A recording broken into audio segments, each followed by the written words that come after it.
Black Widow trailer was revealed today. Did you guys see the first trailer ever for Black Widow that's coming out in May of 2020 this year? Roxy. I did see it, and I have to be honest with you guys. I don't have very strong thoughts on it. I thought that I'm with ya. I thought that the trailer Really? I'm with ya, yeah. It was a trailer. Black Widow has not been my favorite character, being completely upfront. Yep.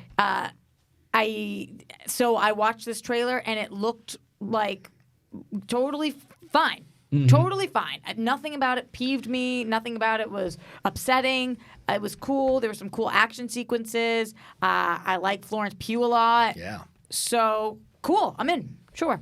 Yeah, I mean, no, I'm kind of with Roxy too, but I love Black Widow in Winter Soldier, but I feel like her character just was not developed well in any of the other movies.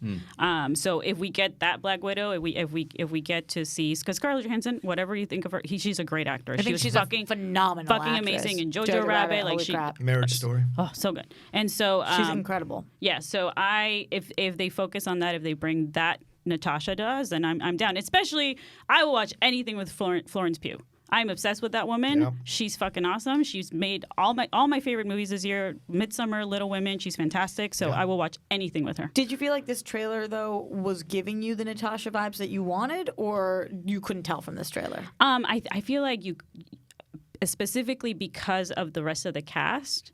I don't think like Rachel Weisz, David Harbour. Like I'm hoping that it's more of a character story because of that. Right, and you see it, like the fact that you have the family sitting down and the dad like wearing that suit and it doesn't fit. Like hopefully we'll get a little bit of like fewer Marvel MCU puns and more character story. That's what I'm hoping for. Okay. Yeah. Roka? I loved it. I thought it was great. It's a teaser trailer. So you're not going to get much of the story. They gave you the vibe of what this film is going to be about. So it's got that Jason Bourne-ish vibe to it. Wait, how long was it? 2 minutes. And it's not an official trailer? It's not official. It's a teaser It's a trailer. teaser trailer. Official teaser, they're calling it. Why? What? I don't understand anymore what the difference between a teaser and a trailer is when It's a they're both freaking 2 minutes. trailer to me. I Well, think there's it's- a teaser of a teaser of a teaser. So. I think it's whatever they decide to do it in the studio. They're allowed to call it whatever they want. We can Totally. we can call it differently if we want. It certainly felt like a trailer to me, like you said. 2 minutes. That's a standard thing for a trailer. But I enjoyed that you got a little more with Natasha, and I don't disagree with you. I think she's not a lot of people's favorite characters because they have done a good job building her backstory up in all those movies. Yeah. Winter Soldiers, where she really gets a chance to like spread her wings. Scarlett Right. does, and so that fact that she's getting to do this in this movie is great. We get that little MCU humor when they're all sitting around the table and it goes still feet, all of that. You got the fit. That's funny stuff. David Harbour's, you bring in a guy like that because you know that's perfect for Red Guardian. Rachel Weisz's character is supposed to turn into a villain down the road. I don't know if she will in this movie. The main villain is Taskmaster, who we saw popping out of that tank. So all of that's there. I like the opening, like boom, boom, boom, synthesizer Music's score. great. That was cool. The Inception horn. Yeah, exactly. Which I enjoy. So it's got a little bit of Winter Soldier vibes to it. So maybe Sebastian Stan shows up. So there's Do you a lot. think if he does show up, we will see that in a teaser or trailer prior to the movie? No, I don't think so. I think that would be a big mistake. Because if it'll they showed probably that be ahead like of time. a cameo. Yeah, at the something most, small. so Because that I mean, makes she sense. showed up in Captain America movie, so Right. why wouldn't he kind of show up as a Winter Soldier connected to Captain America? But overall, I thought it was a nice vibe, and I think I love seeing her in the white suit. That was badass. Yeah. Which I haven't seen in that's from the comics in the early 2000s, so that's fun to see. So there's a lot of it that has this fighting vibe, Jason Bourne vibe, but also the MCU humor. So I think it's the right kind of film to give her to try to build her character up, and hopefully you walk away with it feeling like she's a better character and a more fleshed out character. Right. Yeah, similar, like, yes, Obi-Wan died, but we're still getting his movies, right? Like, so Right. why not? If you have a good character that you can flesh out properly, do it. Yeah. Especially with Florence Pugh in the movie. Yes, agreed. That's the trick, right? Is making us care for the stakes, knowing the outcome of this character, Exactly. especially Black Widow. We know what happens to her in Endgame. Right. So that's what I think lands with me is that you're coming off the high of Endgame with like the culmination of all this stuff. I mean, you're so emotional. We know what happens with Black Widow. For this, it's like it looked across the board looks great. For me, the stakes, I'm like, well, I know what happens, so I can't really get so excited for it because I know the eventual outcome. Now it's up to the filmmakers and the movie itself to just make me care. Yeah. And I think it's all there. It looks great.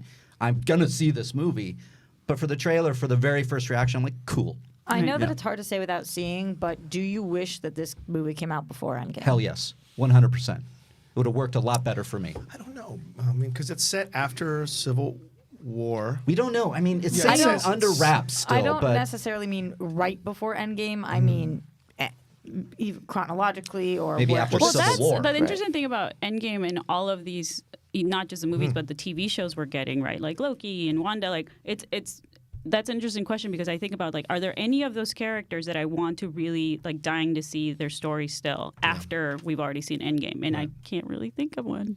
I'm trying to think of Well, like and I who's- think- of Doctor Strange, but we're getting another movie. We are. Yeah. And I think that's why the Black Widow thing works, because she's been the one that's been kind of shortchanged in the whole Right. situation. So she gets a thing. You said it after Infinity War. Thunderbolt Ross is a part of this thing. So how much of the Hulk is involved in this? Because remember, they're still having some kind of situation after yeah. Civil War. And I think it works putting it before Infinity War and Endgame, because in the comics, her sister Florence Pugh takes over Black Widow. Yelena. So it Yelena Belova. So it makes sense for her to sacrifice herself in Endgame, because that doesn't mean that will be no Black Widow. Her sister's taken over that spot. Right. So she can sacrifice herself more willingly in the situation. So you think this movie can maybe fill in that kind of choice and make it a little bit more poignant Yes. when we revisit Endgame? Yes, I and like that. And I'll throw something else in there, if we're not belaboring the point.